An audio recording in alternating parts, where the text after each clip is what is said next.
Assalamualaikum warahmatullahi wabarakatuh. Berjumpa lagi di channel saya dengan saya Wilda Septiana di Math with Wilda.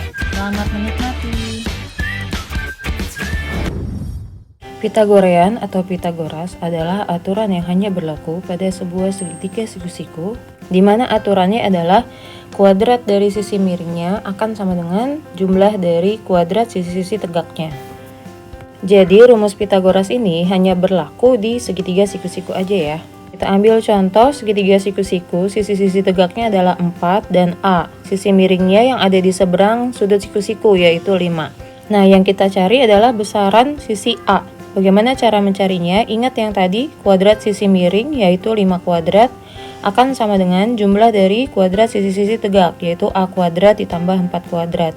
Lalu kalau bilangannya kita kuadratkan, 5-nya sama dengan 25, 4 kuadrat sama dengan 16. Jadi kita bisa cari A kuadrat sama dengan 25 dikurang 16 sama dengan 9. A-nya sama dengan berapa kali berapa yang hasilnya 9, yaitu 3.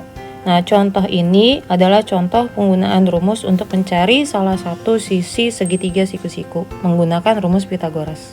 Lalu menggunakan contoh segitiga siku-siku ini, A-nya kita ganti menjadi angka 3. Jadi, bagaimana cara kita membuktikan segitiga ini sebagai segitiga siku-siku menggunakan rumus Pitagoras?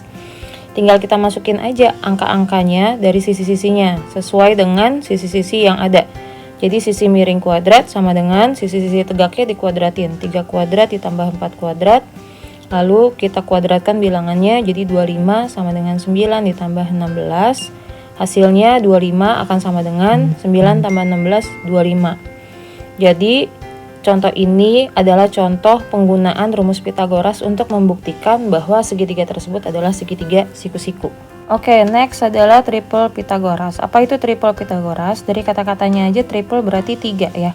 Jadi ini adalah kumpulan 3 angka yang membentuk segitiga siku-siku. Jadi cukup menghafalkan 3 angka ini, maka ini sudah pasti membentuk segitiga siku-siku, menghindari dari menghitung pakai rumus yang kuadrat tadi ya.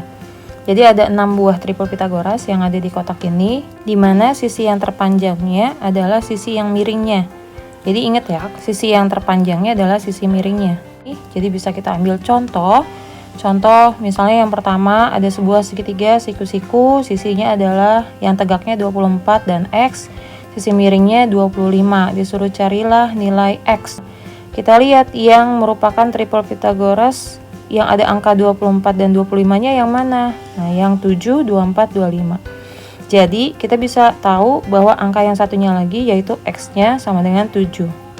Contoh yang kedua, ada segitiga siku-siku, sisinya A dan 12, sisi miringnya 20. Carilah nilai A. Jadi kita lihat nih, 12 sama 20 nggak ada di triple Pitagoras. Caranya gimana? Antara 12 sama 20 bisa sama-sama dibagi berapa? Oh, bisa dibagi 4, karena 4 itu adalah FPB dari 12 dan 20. Kalau dibagi 4, maka 20 sama dengan 5, 12 dibagi 4 sama dengan 3. Triple Pitagoras yang ada 3 dan 5-nya yang mana? Yang 3, 4, 5. Maka sisi yang satu lagi adalah 4. Tadi berapa yang dibagi 4 hasilnya 4, maka A-nya sama dengan 4 kali 4 hasilnya 16. Oke, contoh selanjutnya soal cerita ya. Jika sebuah persegi panjang memiliki sisi 12 cm panjangnya, lebarnya 9 cm, maka jika yang dicari adalah diagonalnya, berapakah besar diagonalnya? Kita gambar dulu nih. Segi panjangnya P-nya 12, lalu lebarnya sama dengan 9. Di sini yang dicari D. Jadi kalau kita pakai cara triple Pitagoras, sisi-sisinya kita tulis 9, 12, dan D. Antara 9 dan 12, FPB-nya adalah 3. Semuanya kita bagi 3. 9 bagi 3, 3. 12 dibagi 3, 4. Berapakah D? Nah, kita lihat triple Pitagoras yang mengandung angka 3 dan 4. Yaitu triple 3, 4, dan 5. Di situ kita dapat kalau angka yang satunya adalah 5. Nah, berapa dibagi 3 hasilnya 5, maka D-nya sama dengan 5 dikali 3, 15. Kalau kita pakai rumus Pitagoras, yaitu D kuadrat, sisi miring kuadrat sama dengan kuadrat dari sisi tegak. Kalau dihitung jadi 81 ditambah 144 sama dengan 225. D-nya adalah 15. Oke, selanjutnya adalah bagaimana cara menentukan jenis-jenis segitiga menggunakan rumus Pitagoras. Jadi kita pakai rumusnya adalah sisi terpanjang kuadrat, titik-titik sisi lain kuadrat ditambah sisi lain kuadrat. Ini ngambilnya dari rumus Pythagoras ya. Jadi kalau misalnya titik-titik isi dengan sama dengan, dia adalah segitiga siku-siku. Kalau isi titik-titiknya adalah kurang dari, dia adalah segitiga lancip. Jika hasil dari titik-titiknya adalah lebih dari, maka dia adalah segitiga tumpul. Sekarang kita coba kerjakan soal contohnya ya. Diketahui sisi-sisi segitiganya 6, 8, dan 12. Tentukan jenis segitiga tersebut. Nah, ini ada gambarnya, sisi-sisinya 6, 8, dan 12. Kita ambil sisi yang terpanjangnya dulu. 12 kuadrat, titik-titik, 6 kuadrat ditambah 8 kuadrat. 6 dan 8-nya jika tertukar tidak apa-apa. Lalu kalau kita hitung jadinya 144 dengan 100 lebih besar mana? Lebih besar 144. Jadi 144 lebih dari 100. Kalau ngelihat tandanya hasilnya lebih dari, berarti kesimpulannya segitiga tersebut adalah segitiga tumpul. Kita coba soal berikutnya. Diketahui sisi-sisi segitiga adalah 9, 12, dan 13. Tentukan jenis segitiga tersebut. Berarti mulainya dari sisi yang terbesar lagi ya. 13 kuadrat, titik-titik, 9 kuadrat ditambah 12 kuadrat. Nah, kalau dihitung berarti 169, titik-titik, 81 ditambah 144. Jadi kalau dijumlah 81 tambah 144 adalah 125. Antara 169 dan 125 lebih kecil hubungannya. Jadi segitiga tersebut adalah segitiga lancip.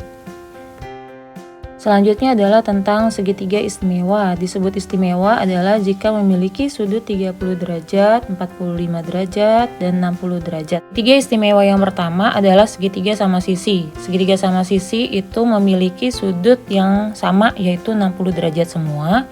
Nah, di sini kalau dimisalkan besar sisinya adalah 2A, 2A, dan 2A, maka kita akan mempunyai perbandingan sisi-sisinya dari separuh dari segitiga sama sisi, yaitu sisi miringnya 2A, sisi alasnya A, dan sisi tegaknya A akar 3. Kita ambil contoh. Diketahui segitiga siku-siku, disuruh tentukan X dan Y-nya. Nah, ini adalah contoh segitiga sama sisi, separuh dari segitiga sama sisi atau segitiga istimewa. Jadi kalau sudah istimewa seperti ini, maka kita tinggal pakai perbandingan yang ada. Nah, di sini kita lihat 12 itu posisinya sama seperti 2A, jadi 12 sama dengan 2A, sehingga bisa dicari A-nya sama dengan 12 dibagi 2, sama dengan 6. Nah, X sama dengan A, kalau melihat dari perbandingan yang ada di atas, sehingga A-nya sama dengan 6. Y sama dengan A akar 3, maka kalau A-nya kita ganti, maka Y sama dengan 6 akar 3. Segitiga istimewa yang kedua adalah segitiga sama kaki siku-siku. Nah, ini sudut-sudutnya yang satu siku-siku pastinya, yang lainnya 45 dan 45.